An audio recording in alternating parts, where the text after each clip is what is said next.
네, 매주 월요일 미국 시장을 분석하면서 투자 전략을 세워보는 시간입니다. 오늘도 유한타증권의 글로벌 자산 배분 유동원 본부장 모셨습니다. 어서 오십시오. 안녕하십니까. 참 부럽다는 말밖에 안 나옵니다. 미국 S&P 종가 기준으로 2년 만에 사상 최고치다라는 얘기가 나오는데 네. 이 사상 최고치 어떤 의미로 우리가 봐야 될까요? 네. 자, 이제부터는 이제 새롭게 쓰는 그림이죠. 그리는 그림이죠.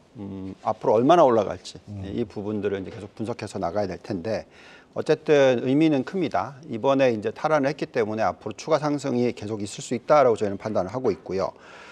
지금 지난주의 흐름을 보시면은 제가 그 얘기를 했잖아요. 첫째 주에 좀 조정이 있었죠. 예. 그러면서 저희가 이제 1월 달이 아마 되돌릴 거다 얘기해드렸고 또 1, 4분기 말까지는 제법 큰 폭의 상승을 보일 거다. 그리고 이제 2, 4분기부터 3, 4분기에는 조금 조정이나 쉬어가는 장 나오고 다시 또 4, 4분기에 상승할 거다.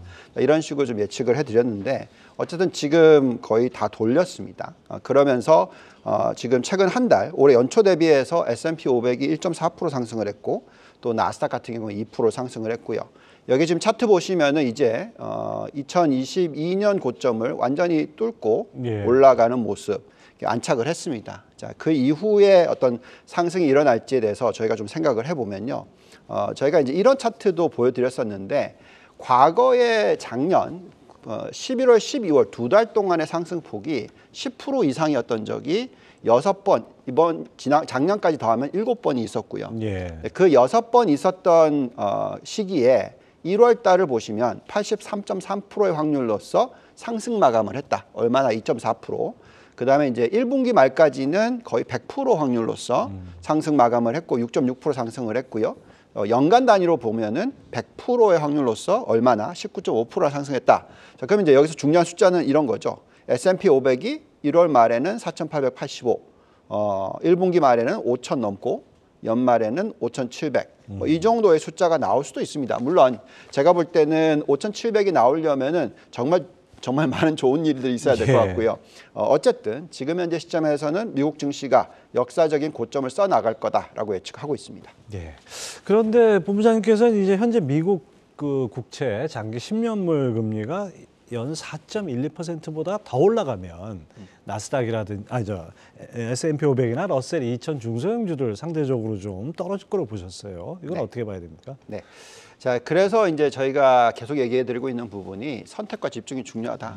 어쩔 수가 없습니다. 보통 보시면 요즘에 중국 시장 계속 빠지죠. 예. 우리나라 시장은 오르질 못하죠. 반면에 일본은 역대 최고치를 뚫고 올라가고 있고 또 미국 증시도 계속 뚫고 올라가고 있어요. 그래서 미국을 쫓아가는 게 일본이고 중국을 쫓아가는 게 우리나라인 것처럼까지도 그렇게 보입니다. 되죠. 그래서 지금 결국은 우리가 선택과 집중을 잘해야 된다. 그래서 S&P 500을 놓고 말씀을 드리면 이제 금리가 만약에 지금 현재 많이 올랐잖아요. 예. 3.8에서 지금 4.1 위로 올라섰는데 그럼 보시면은 어떤 숫자가 나오냐면 상승 여력이 0%가 나옵니다.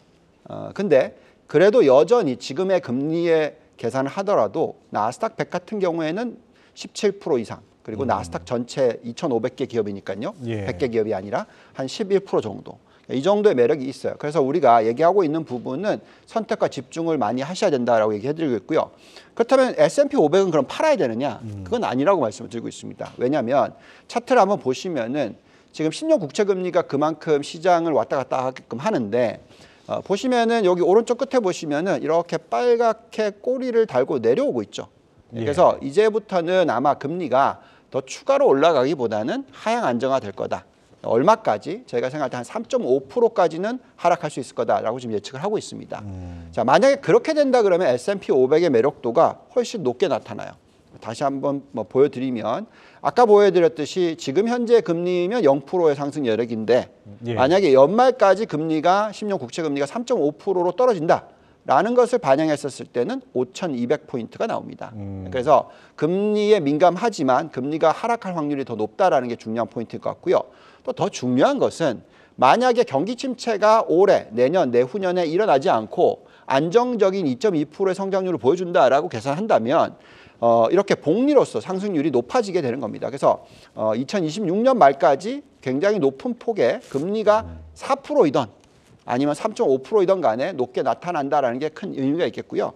자, 그런 부분을 보셔야 된다라고 말씀을 드리고 있고 또 이런 차트 저희가 계속 보여드렸는데 이제 고점을 탈환하고 나면 예. 그 이후의 상승이라는 게 계속 일어났던 폭이 지금 여기에 보면 8번 있었고 여기까지 보시면 이제 13번이죠. 예. 이 13번의 평균 값을 보시죠. 상승을 얼마나 하냐면 고점 탈환하고 나서 45개월이 평균이고요. 그 다음에 한 달로 보면은 거의 118%, 죄송합니다. 죄송합니다. 이건 한 달이 아니고요. 그러니까 가장 고점까지, 가장 고점까지 상승했던 폭인데 118%나 상승을 했고 또 그 상승 개월의 미디엄으로 보면은 33개월이고 47.1%나 상승을 했습니다. 예. 그래서 약 3, 4년의 기간에 걸쳐서 47% 이상 상승을 할 수 있다라는 게 굉장히 중요할 것 같고요. 그런 부분을 놓고 계산했었을 때 지금 앞으로 얼마나 상승할지를 좀 기대를 하고 있다라고 말씀드리겠습니다. 근데 이제 뭐 시장이라는 것이 이렇게 이런 요인만 갖고 움직이는 게 아니고 뭐 여러 가지 이제 산전수전이 다 벌어지는 거 아니겠습니까? 근데 이제 국채 금리가 지금 상승하고 있는데 본부장님께서 이건 하락하는 걸로 전제를 하고 보신 거예요. 뭐 특별히 어떤 연준의 기준금리 인하 시점이 좀 당겨지거나 이러지 않는 상태에서도 가능한가요? 네, 저희는 이제 금리를 내릴 수 있는 환경이다라고 예측을 하고 있고요. 우리가 흔히 얘기하는 그 디플레이터라고 해서 인플레이션이 얼마나 하락을 할 것인가 그리고 거기에 따라서 기준금리가 얼마나 떨어질 건가 하는 부분을 점선으로 좀 그려보시면은 여기에 나와 있듯이 지금 디플레이터가 지금 계속 이렇게 빠졌습니다. 그래서 예. 얼마까지 내려와 있냐면 지금 3% 밑으로 떨어져 있고요. 그러면 이제 기준금리는 이걸 쫓아갈 거다라고 예측을 하고 있는 거고 이제 그냥 얼마의 시간이 걸릴 거냐 하는 부분입니다. 제가 지난주에 나와서 이 주거비 부분은 좀 걱정스럽지만 나머지는 다 떨어지고 있다라고 말씀을 드리고 있죠. 그래서 기준금리가 앞으로 2년 동안에 한 3.5%까지 하락할 거다, 인하될 거다라고 생각하고 있고요. 그렇기 때문에 올해 내리기 시작해서 아마 늦어도 5월 달쯤이면 한번 내려준다. 예. 이렇게 저희는 예측을 하고 있습니다. 예. 시장은 어떻게 예측하고 있는지 한번 보시면은 지금 이제 3월에 인하할 가능성 굉장히 많이 낮아졌습니다. 50%대로 떨어졌고요. 그렇지만 연말까지는 1% 정도 하락할 거다, 인하할 거다라고 지금 예측이 되고 있어요. 그리고 내년 연말까지로 계산하시면 아마도 한 1.5 이상 높게는 한 2% 정도 금리를 내려줄 수 있는 환경이다. 즉 그만큼 인플레이션이 하향 안정화될 가능성이 있으면서 장기 쪽은 안 떨어지는데 단기 쪽 미 연준의 기준금리는 떨어질 수 있는 확률이 높다라고 판단하고 있습니다. 예. 본부장님께서 그동안 뭐 계속 강조해 오신 게 이제 인플레 우려보다는 앞으로 경기 회복이나 경제 성장 안정세 뭐 이런 것들 그리고 언제 경기 침체가 올 것인가 이런 걸 예측하는 게 더 중요하다고 이렇게 말씀을 많이 해주셨는데 뭐 네. 추가로 더 말씀해 주실 게 있나요? 네, 지금 최근에 좀 지표들이 나왔죠. 미시건 소비자 신뢰 지수가 예. 굉장히 급등을 하는 모습을 보여줬어요. 여기 나와 있듯이 70이 예상치였는데 78.8이나 예. 되는 숫자가 나왔습니다. 여기에 또 최근 보면은 여신 증가율이 정상화되는 모습이 나오고 있어요. 그래서 대출이 연간 단위로 한 5에서 10% 정도 상승하는 모습이 나오고 있고요. 또 뭐 최근 나왔던 데이터들 아시잖아요. 신규 실업 청구권자 수. 보시면은 20만 밑으로 떨어졌습니다. 예. 예, 그리고 실업률도 여전히 낮게 나오고 있고요. 그래서 최근에 나오고 있는 이 4, 4분기의 어떤 경제 성장률이 어떻게 변할 것인가 하는 부분에 있어서 숫자들이 지금 나오고 있는데 여기 보시면은 이 아틀란트 페드에서 GDP 나오라는 숫자가 있는데 지금 계속 좀 올라가죠 매주. 예. 예, 그래서 2.4%로 예측이 지금 나오고 있고요. 작년 동기 대비로 계산하면 2.9% 수준이다. 이런 수준이면 이거 경기 침체 아니죠. 호황이네요, 오히려. 계속 호황이 이어지고 있는 거 아닙니까? 그럼, 저 정도면? 네, 그 정도로 볼 수도 있습니다만 어쨌든 2에서 3% 사이에 성장률을 계속 보여준다라는 것은 작년이 2.6% 성장률이었으니까 어떻게 보면 뭐 노랜딩 시나리오까지도 예. 얘기할 수가 있겠죠. 여기서 또 이 보시면 뉴욕 페드에서 나오는 숫자도 지금 2.41% 정도로 나오고 있어요. 그래서 중요한 거는 앞으로의 이 실질 성장률이 어떻게 될 거냐 하는 부분인데 저희가 계산하기에는 올해, 내년, 내후년 3년 연속으로 2%가 훨씬 넘을 것 같습니다. 2.2% 넘는 숫자가 나올 거다. 즉 이 경기가 둔화를 하지만 다시 성장률은 안정적인 수준에서 유지가 될 거라는 거죠. 그래서 그렇게 보면 우리가 예측하는 차트는 이렇습니다. 그래서 지금이 이 AI와 로봇 상승 주기가 들어오고 있기 때문에 경제 성장이 급락하는 게 아니고요. 옆으로 움직이는 모습. 그래서 명목 성장률 약 4.7%, 그리고 실질 성장률 약 2.2%의 시대가 앞으로 몇 년간 계속 이어질 수 있는 가능성에 대해서 우리가 지금 계속 들여다보고 있습니다. 이렇게 된다고 한다면 우리는 지금 현재 상황에서 뭐 모든 걸 다 살기는 어렵고요. 왜냐하면 이제 경제 성장률이 막 3%, 4% 이렇게 올라오는 게 아니라서 예. 한 2%대 수준에서 유지되는 거잖아요. 그러면 이게 골디락스 구간이거든요. 그렇죠. 예. 그러다 보니까 이제 성장하는 것만 성장하는 모습이 나올 수 있고 성장하지 못하는 것들은 좀 계속 뒤처지는 모습이 나올 수가 있어요.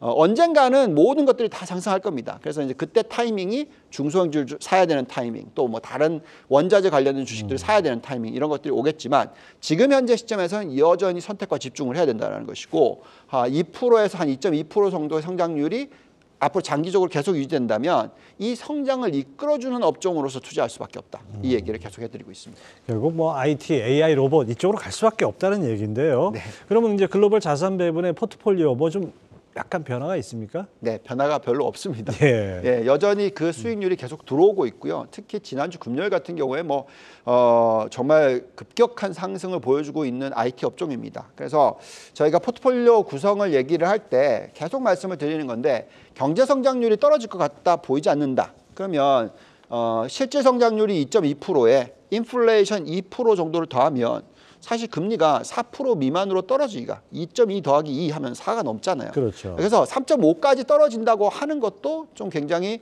뭐 어떻게 보면 좀 좋게 보는 거죠. 그래서 주식의 비중이 훨씬 더 중요하다라고 얘기해드리고 있고 채권 비중보다는 주식 비중 그리고 채권을 투자하더라도 단기 쪽 이 얘기를 하고 있는데 더 중요한 것은 그러면 이 주식을 도대체 80% 어디다 투자해야 되느냐 이거겠죠. 네, 보시면 자 필라델피아 지수 반도체 지수 정말 좋지 않습니까? 이 차트. 지금 이제 고점을 뚫었어요. 이제 시작입니다. 어떻게 보면 얼마나 오를지 정확하게 정답은 없어요. 그래서 저희의 판단에는 최소 앞으로 2년 동안에 50%는 올라주지 않을까. 뭐 이 정도로 지금 판단하고 있고요. 그런 가운데서 포트폴리오 구성을 하자면 이렇게 포트를 좀 구성을 할 수 있을 것 같습니다. 자, 우리가 이제 대형 기술주라든지 빵, 마가 우리가 흔히 말하는 매그니피센트 세븐 뭐 이런 종목들 많이 얘기하잖아요. 이제 그 종목들도 있고요. 거기서 플러스 알파로서 반도체 중에서 뭐 우리나라가 가지고 있는 메모리 쪽도 있겠고, 그리고 이제 파운더리에 우리가 투자를 좀 많이 늘리고 있고 이런 부분. 그 다음에 또 이런 하드웨어를 이용해서 소프트웨어 쪽도 굉장히 좀 성장을 많이 하는 종목들이 나오기 시작했어요. 특히 이제 데이터를 활용한 소프트웨어 종목들이 실적이 굉장히 좋게 나옵니다. 그래서 금요일 날 한 종목이 뭐 36% 폭등하는 종목 그런 것도 나왔습니다. 그래서 저희가 계속 얘기하는 부분이 이 반도체, 뭐 AI 관련 하드웨어, 소프트웨어 등등의 IT 업종에 대한 투자 비중이 절반 이상이어야 된다. 그래서 55%의 비중을 가져가자라고 얘기를 해드리고 있고요. 이걸 한국과 비교하더라도 마찬가지입니다. 한국의 반도체 관련된 업종의 투자 비중이 55% 정도는 돼야 된다는 얘기를 자꾸 해드리는 거고요. 오늘 시장도 보시면은 뭐 반도체 주는 좀 오르죠. 네, 그런 식입니다. 여기에 뭐 전기차라든지 바이오, 신재생 에너지 쪽에 대한 투자도 어느 정도 하실 필요가 있고요. 가장 중요한 포인트를 말씀을 드리자면 한국 종목도 저희가 탑 30개 종목을 글로벌리 뽑아보면은 그 중에서 SK 하이닉스, 네이버, 기아차 이런 것들이 올라와요. 그래서 이런 종목들을 들여다보시면서 투자를 하시는 게 중요할 것 같다 말씀드리겠습니다. 그러니까 결국 이제 종목을 선택과 집중을 하라는 말씀, 그다음에 앞으로 경기를 10년간 이끌어갈 분야가 어딘가를 한번 생각해 보라는 말씀, 이 부분이 오늘 꼭 기억해 둬야 될 얘기 같습니다. 지금까지 유한타증권의 유동원 본부장 함께했습니다. 말씀 감사합니다. 감사합니다.